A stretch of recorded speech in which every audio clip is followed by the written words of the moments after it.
नमस्कार दोस्तों। तो मैं सुनाने वाला हूँ आपको खाटू श्याम जी की कथा। ये महाभारत काल की कथा है, जिसमें 5 पांडव और कौरवों के बीच में जब लड़ाई हुई थी, जब युद्ध हुआ था, तब हुई थी खाटू श्याम जी की उत्पत्ति। तो हुआ कैसा था, वीडियो को लास्ट तक ज़रूर देखिएगा। तो क्या हुआ था, 5 पांडव बैठ के युद्ध की तैयारियां कर रहे थे, बातचीत कर रहे थे। तब प्रभु श्री कृष्ण जी भी वहाँ पर बैठे हुए थे। तब अचानक से दरबारी आके बोलते हैं कि हमारे राज्य पे बहुत बड़ा संकट आने वाला है। तब क्या हुआ कि अचानक से पांडव क्या देखते हैं कि अंदर एक शख्स आया है जिनका नाम था घटोत्कच। और घटोत्कच थे हमारे भीम जी की पुत्र थे। तो जैसे ही वो अंदर आते हैं तो सारे पांडव उठ के उनको गले से लगा लेते हैं। घटोत्कच सबके पैर छूते हैं और सबसे आशीर्वाद लेते हैं। तब वो पूछते हैं कि बोलो पुत्र, तुम्हारा अचानक यहाँ आना कैसा हुआ। तब वो कहते हैं कि प्रभु, मुझे मेरी माता श्री ने भेजा है, आपके समक्ष भेजा है, क्योंकि वहाँ पे हमारे युग में क्या होता है कि स्त्रियों को अपहरण करके उनसे विवाह किया जाता है। तब प्रभु कहते हैं, घटोत्कच कहते हैं कि हमको मेरी माता श्री ने भेजा है, क्योंकि माता श्री नहीं चाहती थी कि मेरा विवाह इस तरीके से हो। तो वो कहते हैं आज्ञा दीजिए और मुझे मार्गदर्शित करिए कि मैं किससे विवाह करूं। तब प्रभु श्री कृष्ण जी बोलते हैं कि मेरी निगाह में एक कन्या है जो राक्षस के वंश की है। अगर तुम चाहो तो वो तुम्हारे लिए बहुत अच्छी रहेगी। तो प्रभु घटोत्कच बोलते हैं, पांडव बोलते हैं कि प्रभु बताइए कौन है वो। तब वो आप प्रभु कहते हैं कि आप जाइए, मैं आपको वो जगह बताता हूँ, आप वहाँ जाइएगा। लेकिन वो कन्या आपसे 3 सवाल पूछेगी। अगर आप उनके सवाल का जवाब दे दोगे तब वो आपसे विवाह करेगी। तब प्रभु से आशीर्वाद लेके घटोत्कच उनके महल के लिए निकलते हैं। तो घटोत्कच उनसे आशीर्वाद लेते हैं कि प्रभु, मैं तो इतना आज्ञाकारी, इतना संस्कारी और इतना ज्ञानवर्धक नहीं हूँ, तो मैं वहाँ जाऊँगा तो मैं क्या करूँगा। तो प्रभु ने कहा, अगर तुम कहीं परेशान हो, कभी तुम्हें कोई दिक्कत हो, तुम मेरा स्मरण कर लेना, तुम्हें कोई भी दिक्कत नहीं आएगी, सारे सवालों का जवाब दोगे। इस तरह का घटोत्कच जाके उनसे विवाह कर लेते हैं। जब उनसे विवाह कर लेते हैं तो उनके यहाँ एक पुत्र की उत्पत्ति होती है, जिसका नाम पर वो लोग रखते हैं बर्बरीक। और बर्बरीक, प्रभु श्री बर्बरीक का जन्म होते ही उन्होंने 14 वर्ष की का समय निकाला। 14 वर्ष के डायरेक्ट उनका जन्म होते ही उनकी उम्र 14 वर्ष की थी। उनके बाल देखते ही उनकी दादी माँ जो थी वो थी हिडम्बा, जिन्होंने उनका नाम बर्बरीक रखा, उनके बर्बर बालों को देखते हुए। फिर घटोत्कच ने बोला कि मेरे तो प्रभु श्री कृष्ण जी मेरे गुरु रहे हैं, तो मैं चाहता हूँ कि घटोत्कच भी उनसे ही शिक्षा प्राप्त करे। तो प्रभु श्री कृष्ण के पास घटोत्कच अपने पुत्र बर्बरीक को लेके जाते हैं। तो प्रभु श्री कृष्ण उनको पूरी शिक्षा प्रदान करते हैं। पूरी शिक्षा प्रदान करते हैं तो वो उनके गुरु बन जाते हैं। तो फिर वो बोलते हैं, बोलिए प्रभु, आप क्या चाहते हैं, मैं आपको गुरुदक्षिणा देना चाहता हूँ। तो प्रभु कहते हैं कि अभी तुम्हारी शिक्षा पूरी नहीं हुई है, तुम वन में जाके अपनी तपस्या को पूरा करो। जब वो वन में जाके तपस्या को पूरा कर रहे होते हैं तभी उनकी वन में अपने दादा श्री भीम से मुलाकात होती है, जिसमें वो युद्ध में अपने दादा श्री भीम को परास्त कर देते हैं।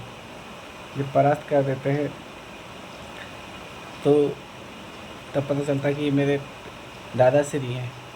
तो वो दादाश्री के पैर छूते हैं और उनसे क्षमा याचना करते हैं। वो कहते हैं कि कौरव आकर उनको ढूंढ रहा है, उनको ढूंढ लेंगे। तो वो कहते हैं कि नहीं दादाश्री, आपको कोई नहीं ढूंढ पाएगा। जब वो फिर उनको ढूंढ नहीं पाते हैं और वो उनको अदृश्य करके और स्वच्छ जगह पे छोड़ देते हैं। उसके बाद क्या होता है कि प्रभु जाते हैं, श्री घटोत्कच अपनी माता के पास जाते हैं, मौलवी उनका नाम था। उनसे कहते हैं कि माँ, मैं युद्ध में जो महायुद्ध हो रहा है महाभारत का, उसमें युद्ध में भाग लेना चाहता हूँ। तो माता श्री कहती हैं कि बेटा अभी तो तेरी खेलने की कूदने की उम्र है, तू कहाँ युद्ध में लड़ने जा रहा है। तो कहते हैं माँ, मैं इतना भी छोटा नहीं हूँ कि मैं युद्ध में नहीं लड़ सकता। और जिनके हौसले बुलंद होते हैं वो घर में नहीं बैठते, काम काज में निकल जाते हैं। तो माँ कहती हैं ठीक है, अगर तू जाना चाहता है तो मैं तुझे रोकूंगी नहीं, लेकिन जाते जाते वचन दे के जाना होगा। वो कहते हैं कैसा वचन? फिर रास्ते में तुझे कोई भी कभी भी कुछ मिल जाएगा तो तू कोई भी कुछ भी मांगेगा तो तू मना नहीं करेगा। तो वो कहते हैं ठीक है, उनको वचन दे के वो निकल जाते हैं। तो उनकी सवारी थी नीला घोड़ा, जिसको नीले का अस्वार भी बोलते हैं, इसलिए हमारे प्रभु को नीले का अस्वार बोलते हैं। तो जब वो जा रहे होते हैं तो पांडवों के जो मंत्री होते हैं वो उनको दूर से देख के कहते हैं कि बड़ा अदृश्य से कोई इंसान आ रहा है प्रभु। उनको देख के ऐसा लगता है कि हम युद्ध लड़ेंगे, बाद में हार पहले ही जाएंगे। तो पांडव श्री कृष्ण जी से बोलते हैं कि प्रभु आप जाके देखिए कि कौन ऐसा आ रहा है जिसको देख के लगता है कि हम युद्ध हार जाएंगे। तब प्रभु साधु का भेष लेके, ब्राह्मण का भेष लेके जाते हैं और उससे पूछे कि हे बर्बरी, तुम कहाँ से आ रहे हो और कौन अपना परिचय दो। तब वो परिचय देते हैं कि मैं घटोत्कच का पुत्र बर्बरीक हूँ और मैं महायुद्ध में लड़ने जा रहा हूँ। तो प्रभु कहते हैं कि तेरे खेलने कूदने की उम्र है, कहाँ युद्ध में मरने जा रहा है। तो उन्होंने कहा कि मैं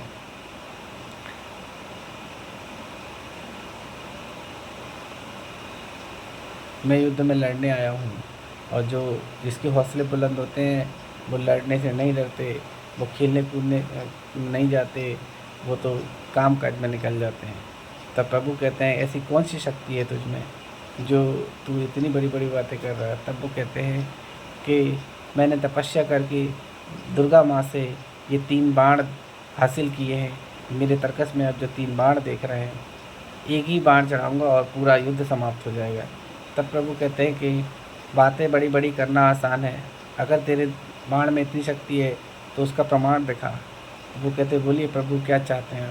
तो कहते हैं ये पीपल का पेड़ देख रहे हो, इस पीपल के पेड़ में जितनी भी पत्तियाँ अगर तूने एक बाण से छेड़ दी तो मैं मान जाऊँगा कि हाँ तू बलवान है। तो प्रभु एक पत्ता अपने पैर के नीचे दबा लेते हैं और जब वो प्रभु का पैर छू के बर्बरीक अपना बाण चलाते हैं तो एक ही बाण में पूरा पेड़ के पत्ते भेद देते हैं और वो बाण घूमते फिरते उनके प्रभु के पैर के नीचे टहलने लगता है। तो बर्बरीक कहते हैं कि प्रभु पैर हटाइए, एक पत्ता आपके पैर के नीचे है। तो प्रभु समझ जाते हैं कि ये अगर युद्ध में चला गया तो सबको ढूंढ ढूंढ के मारेगा। तब प्रभु कहते हैं कि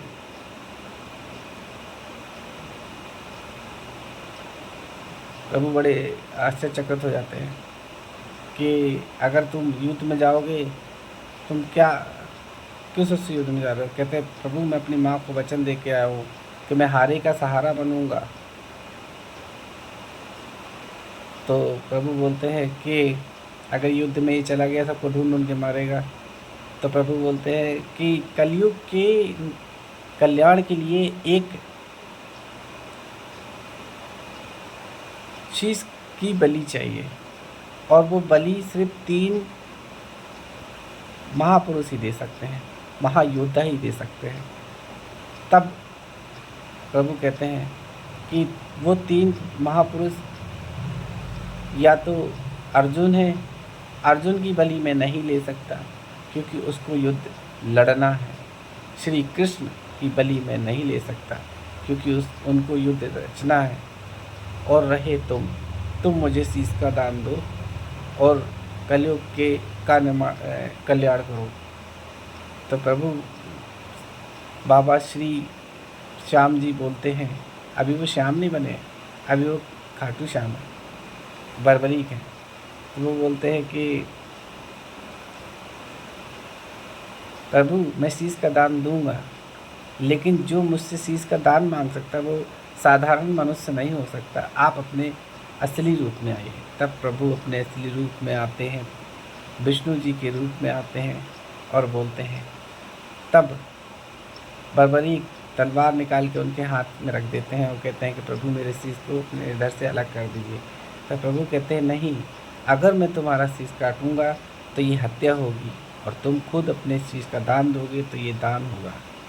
तो प्रभु बर्बरीक को याद आता है कि मैंने अपनी माँ से को वचन दिया था कि रास्ते में कोई भी कुछ भी मांगेगा मना नहीं करेगा। तो वो अपने शीश का दान दे देते हैं। तो 5 पांडव आते हैं, कहने लगते हैं कि प्रभु आपने ये क्या किया, हमारा वंशज ख़त्म कर दिया, अब मैं क्या करूँगा, मैं हिडम्बा को क्या जवाब दूँगा, मैं मौलवी को क्या जवाब दूँगा। तब वहाँ पे माँ गंगा प्रकट होती हैं और कहती हैं कि प्रभु को आप दोष ना दीजिए, ये तो बर्बरी के पिछले जन्म का एक प्रताप था जो इस जन्म उनको प्रभु के हाथों तरना था, जिसकी वजह से उनको मोक्ष की प्राप्ति हुई है।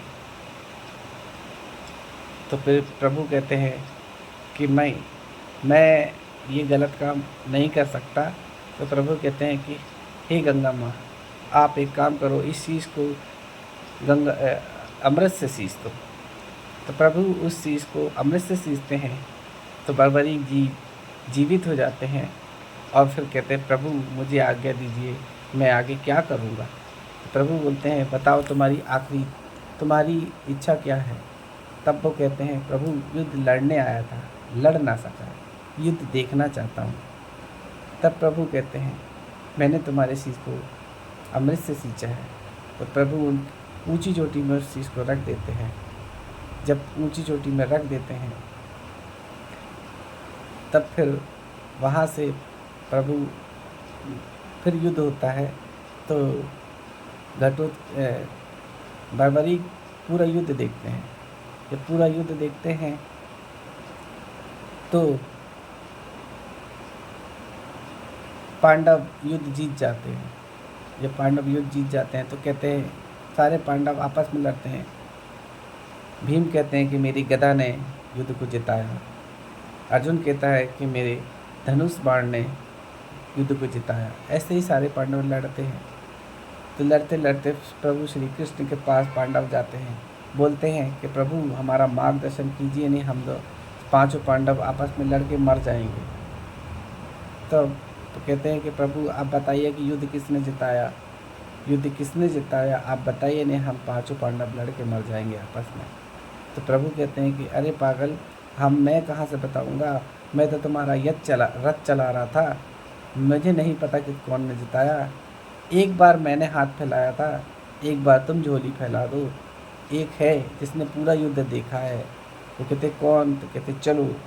तब वो जाते हैं बर्बरीक के पास।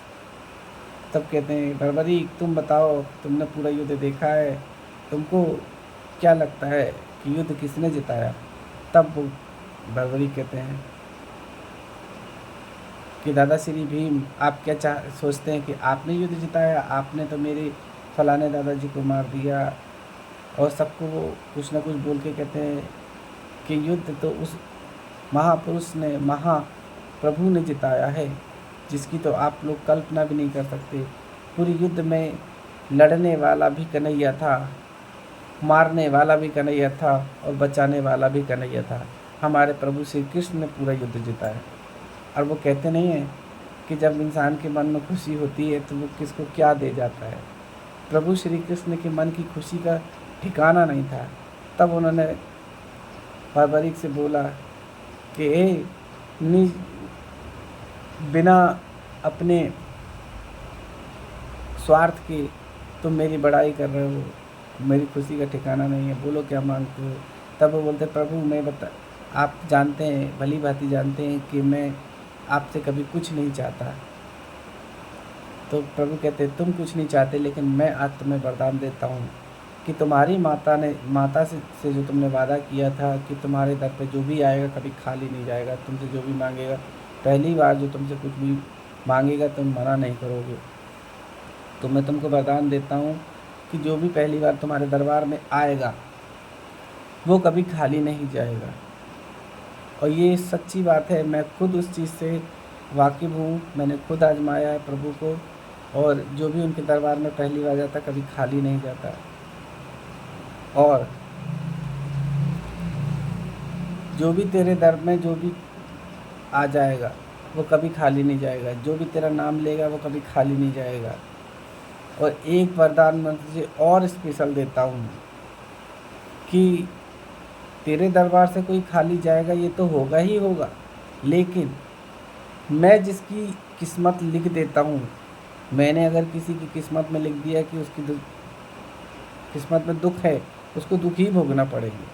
लेकिन अगर उसकी वो इंसान तेरे दरबार में अपने पैर रख देगा, तेरे दरबार में माथा रगड़ देगा, तो मेरा लिखा हुआ भी मिट जाएगा। ये सच्चाई है। आप एक बार जाइए खाटू श्याम, सच्चाई देखिए। जो जो लोग खाटू श्याम नहीं गए हैं वो एक बार ज़रूर जाइए, क्योंकि उस दरबार में जो सच्चाई है वो कहीं नहीं है। आप एक बार वहाँ जाएंगे बाकी फिर कहीं नहीं जाएंगे, ये सच्चाई मैं कहता हूँ गारंटी से। बाबा की और सारी कहानियाँ हैं, बाबा की और बहुत सारे चमत्कार हैं, तो अगली वीडियो में मैं आपको बताऊँगा। ये तो कथा थी, मैंने आपको बता दी। कथा आपको कैसी लगी आप कमेंट में ज़रूर बताइएगा। और पहला वीडियो मैं अपने मुख से कह के बाबा की कथा यहाँ पोस्ट कर रहा हूँ। अगर आपको पसंद आई हो तो आप ज़रूर कमेंट में लिखिएगा। जय श्री हरि, जय श्री राधे, जय श्री श्याम। बाय।